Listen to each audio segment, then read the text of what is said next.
Hello नमस्कार, जय हिंद, वंदे मातरम। आप देख रहे हैं जियो न्यूज और हम आपके लिए लेकर आए हैं देश दुनिया की आपके राज्य शहर की सिलेक्टेड काम की फटाफट बड़ी खबरें। लेकिन उससे पहले यदि आपने हमारे चैनल को सब्सक्राइब नहीं किया है तो चैनल को सब्सक्राइब करके बेल नोटिफिकेशन ऑन करें और इस वीडियो को ज्यादा से ज्यादा लाइक और शेयर करें। बड़ी खबरें देखने से पहले आपके लिए आज का सवाल, एक वयस्क मनुष्य के शरीर में कुल कितनी हड्डियां होती हैं? Option A 300, option B 206, option C 150 और ऑप्शन डी 500। इस सवाल का जवाब हमें कमेंट करें और आप किस राज्य और शहर की ज्यादा खबरें देखना चाहते हैं हमें कमेंट करके बताएं ताकि हम आपके राज्य शहर की ज्यादा खबरें दिखा सकें। चलिए अब देखते हैं आज की फटाफट बड़ी खबरें।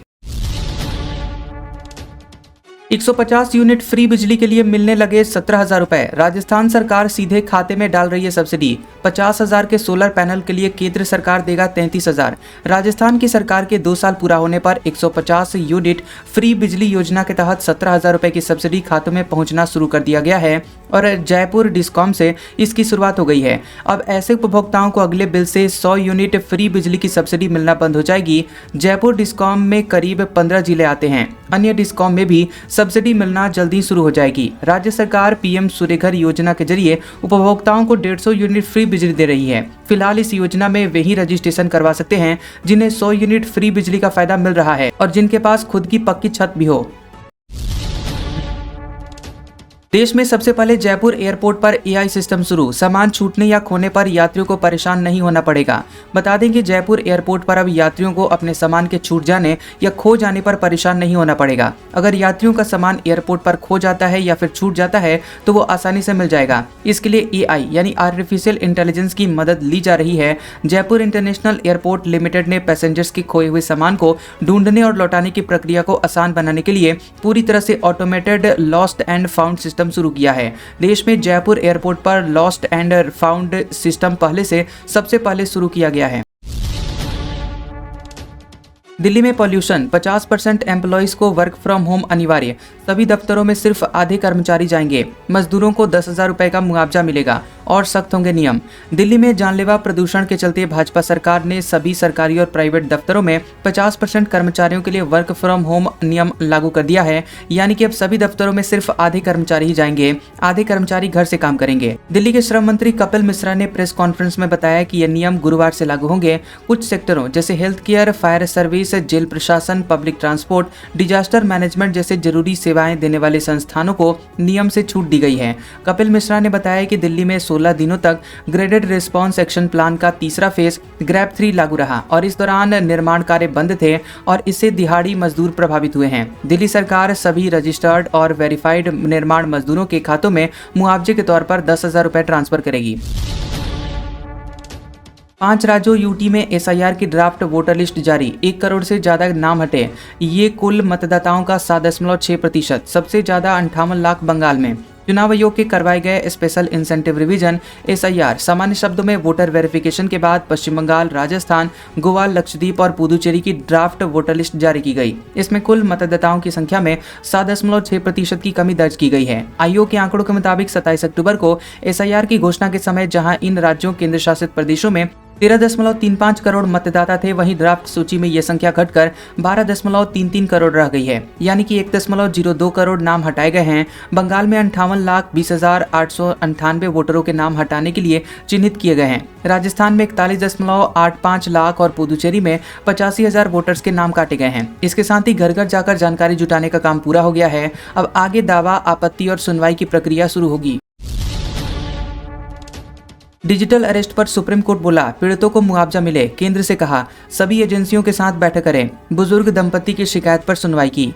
सुप्रीम कोर्ट ने डिजिटल अरेस्ट जैसे ऑनलाइन ठगी के मामले में पीड़ितों को मुआवजा दिलाने के लिए केंद्र सरकार से ठोस कदम उठाने को कहा है। हरियाणा के बुजुर्ग दंपति की शिकायत पर सुनवाई के दौरान कोर्ट ने चिंता जताई कि साइबर अपराधी इस तरीके से देश से बेहद बड़ी रकम बाहर भेज रहे हैं। बता दें कि मुख्य न्यायाधीश सूर्यकांत की अध्यक्षता वाली बेंच ने कहा कि यह देखकर हैरानी होती है कि इन ठगों ने देश से कितना पैसा बाहर भेज दिया। अटॉर्नी जनरल और आर वेंकट रमनी ने बताया कि केंद्र सरकार एक इंटर मिनिस्ट्रियल कई मंत्रालयों की संयुक्त बैठक बुलाने जा रही है जिसमें डिजिटल अरेस्ट से निपटने की रणनीति पर चर्चा होगी। 1 जनवरी को लॉन्च हो रहा है भारत टैक्सी ऐप। ओला उबर को मिलेगी कड़ी टक्कर। पीक आवर्स में किराया नहीं बढ़ेगा, ड्राइवर्स को ज़्यादा कमाई होगी। नए साल यानी 1 जनवरी 2026 से भारत टैक्सी ऐप लॉन्च हो रहा है। ये सरकारी सपोर्ट वाला ऐप है जो कि पैसेंजर्स और ड्राइवर्स दोनों के लिए फ़ायदेमंद होगा। ऐप में ऑटो रिक्शा, कार और बाइक की सर्विस उपलब्ध होगी। यूजर्स अपनी ज़रूरत के हिसाब से ऑप्शन चुन सकेंगे। ओला और उबर जैसे ऐप्स में पीक आवर्स में किराया अचानक से बढ़ जाता है, जिससे पैसेंजर्स परेशान हो जाते हैं। भारत टैक्सी ऐप में ऐसा नहीं होगा, किराया स्थिर रखने की कोशिश की जाएगी। ये ऐप सरकारी पहल का एक हिस्सा है, इसलिए पैसेंजर्स को सस्ती और भरोसेमंद सर्विस मिलेगी।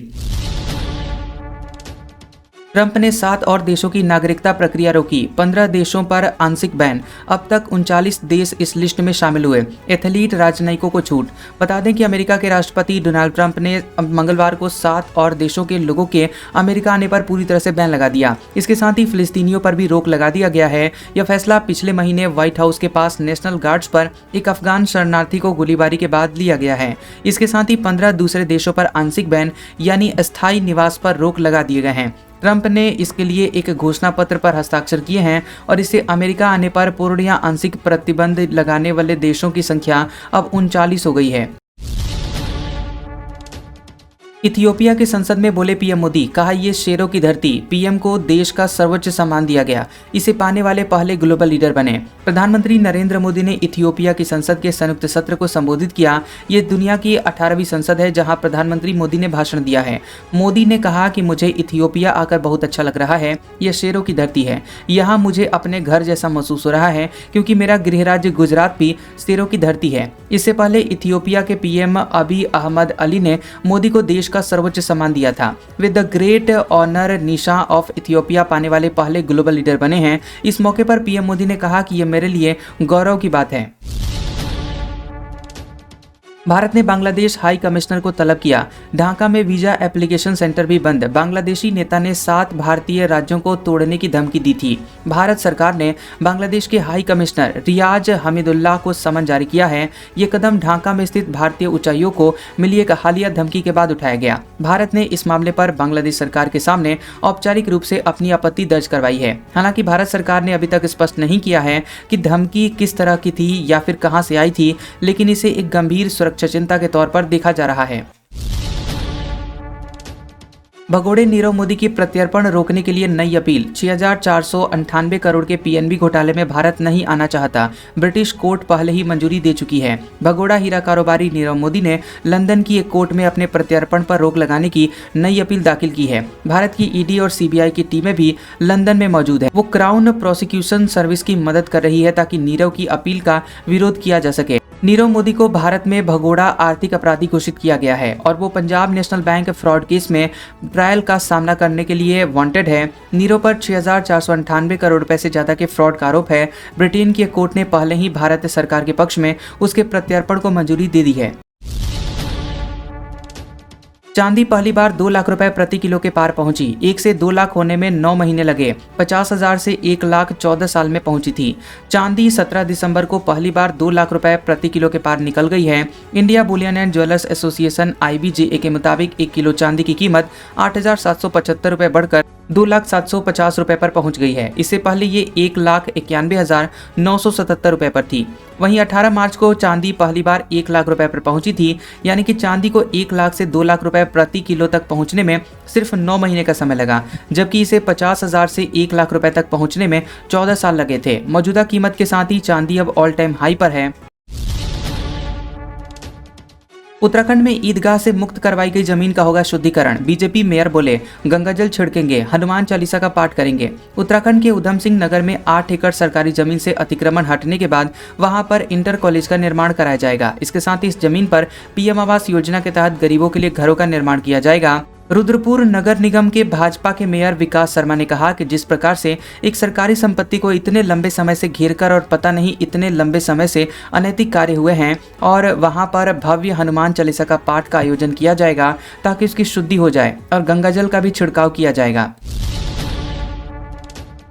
धामी सरकार 2027 चुनाव से पहले घर घर देगी दस्तक। 23 विभागों से जुड़े हुई योजनाओं से लोगों को जोड़ेगी। कांग्रेस बोली, पहले किसके द्वार पर थे।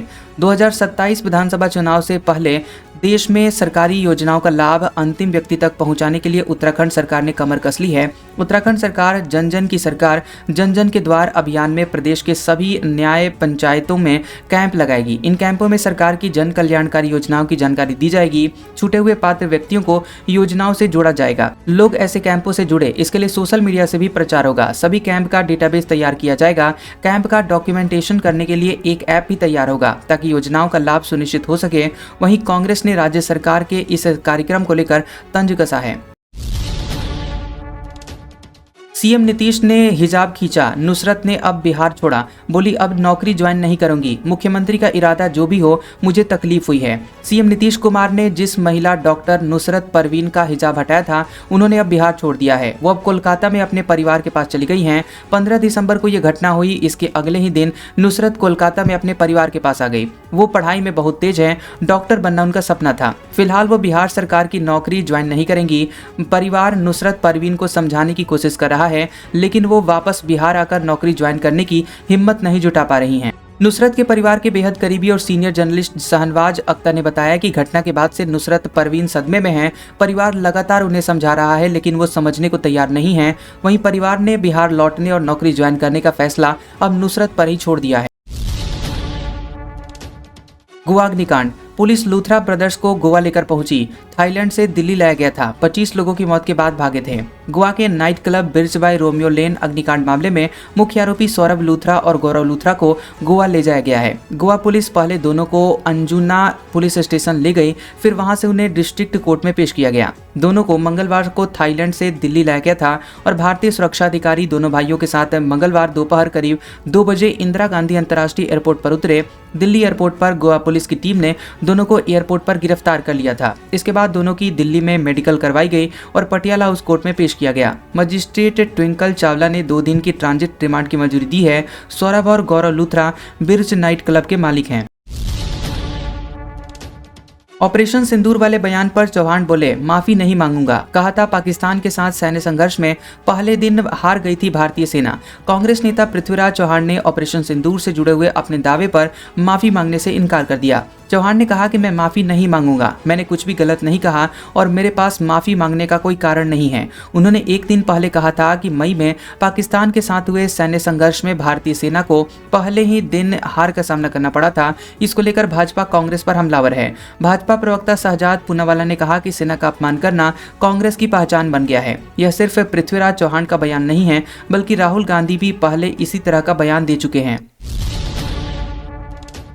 खरगे बोले, नेशनल हेराल्ड केस सिर्फ बदले के लिए है। गांधी परिवार को सताया जा रहा, कोर्ट का फैसला मोदी शाह के मुंह पर थप्पड़ है। कांग्रेस अध्यक्ष मल्लिकार्जुन खरगे ने नेशनल हेराल्ड मामले पर दिल्ली में प्रेस कॉन्फ्रेंस की है और उन्होंने कोर्ट में फैसले का स्वागत करते हुए भाजपा सरकार पर तीखा हमला बोला। खरगे ने कहा कि नेशनल हेराल्ड केस सिर्फ राजनीतिक बदले की भावना से प्रेरित है। खरगे ने कहा कि नेशनल हेराल्ड अखबार की स्थापना 1938 में स्वतंत्रता सेनानियों ने की थी, लेकिन ये भाजपा के लोग सीबीआई और ईडी जैसे एजेंसियों का इस्तेमाल करके कांग्रेस नेताओं को बदनाम कर रहे हैं। खासकर गांधी परिवार को सताया जा रहा है। कांग्रेस अध्यक्ष ने आगे कहा कि इस मामले में कोई एफआईआर दर्ज नहीं की गई और किसी की शिकायत मात्र से जांच शुरू कर दी गई। हमारा नारा है सत्यमेव जयते। कोर्ट का फैसला न्याय हित में आया है। कोर्ट का फैसला पीएम नरेंद्र मोदी और अमित शाह के मुंह पर थप्पड़ जैसा है। राहुल गांधी ने म्यूनिख में BMW प्लांट देखा। कहा भारत में मैन्युफैक्चरिंग में गिरावट आ रही है। जर्मनी के 3 दिन के दौरे पर हैं। कांग्रेस नेता राहुल गांधी ने जर्मनी में कहा कि मैन्युफैक्चरिंग मजबूत अर्थव्यवस्थाओं की रीढ़ होती है। दुर्भाग्य से भारत में मैन्युफैक्चरिंग में गिरावट आ रही है। विकास को तेज करने के लिए हमें ज़्यादा से ज़्यादा उत्पादन करना होगा। मैन्युफैक्चरिंग का इकोसिस्टम बनाना होगा। राहुल गांधी प्रोग्रेसिव अलायंस के आमंत्रण पर 3 दिन के दौरे पर जर्मनी पहुंचे हैं। वे अलायंस दुनिया भर की 117 प्रगतिशील राजनीतिक पार्टियों का एक प्रमुख समूह है। राहुल ने पहले म्यूनिख स्थित ऑटोमोबाइल कंपनी BMW के मुख्यालय का दौरा किया और यहां उन्होंने विभिन्न कारों और मोटरसाइकिलों के बारे में जानकारी ली। राहुल गांधी देर रात बर्लिन में IOC कार्यक्रम में भाग लेंगे। कलाम की जगह भाजपा वाजपेयी को राष्ट्रपति बनाना चाहती थी। किताब में किया गया दावा। बीजेपी ने अटल जी से कहा था, आप आडवाणी को पीएम बनने दीजिए। भारत के 11वें राष्ट्रपति के लिए भाजपा ने साल 2002 में डॉक्टर एपीजे अब्दुल कलाम से पहले तत्कालीन प्रधानमंत्री अटल बिहारी वाजपेयी को राष्ट्रपति पद ऑफर किया गया था। पूर्व पीएम वाजपेयी के करीबी अशोक टंडन ने अपनी किताब अटल संस्मरण में इसका खुलासा किया है। इस किताब के मुताबिक भाजपा ने वाजपेयी से कहा था कि पार्टी चाहती है कि आपको राष्ट्रपति भवन चले जाना चाहिए, आप प्रधानमंत्री पद लालकृष्ण आडवाणी को सौंप दीजिए। हालांकि वाजपेयी ने इस प्रस्ताव को ठुकरा दिया था। टंडन के मुताबिक वाजपेयी ने कहा था कि मैं इस तरह के किसी कदम के पक्ष में नहीं हूं, मैं इस फैसले का समर्थन नहीं करूंगा। आज का सुविचार, किसी की फितरत को आप कभी नहीं बदल सकते। प्याज को कितने भी प्यार से काटो, आंखों से आंसू आ ही जाते हैं। कैसा लगा ये वीडियो हमें कमेंट सेक्शन में जरूर बताएं। वीडियो पसंद आया हो तो वीडियो को लाइक और शेयर करें और ऐसी इंटरेस्टिंग वीडियोस देखने के लिए हमारे चैनल जियोबी न्यूज को सब्सक्राइब करें और बेल आइकॉन को दबाएं। और हमारे ओल्ड और लेटेस्ट वीडियोस देखने के लिए हमारे प्लेलिस्ट और कम्युनिटी टैब को जरूर चेक करें। तो मिलते हैं अगले वीडियो में, तब तक के लिए आपका शुक्रिया।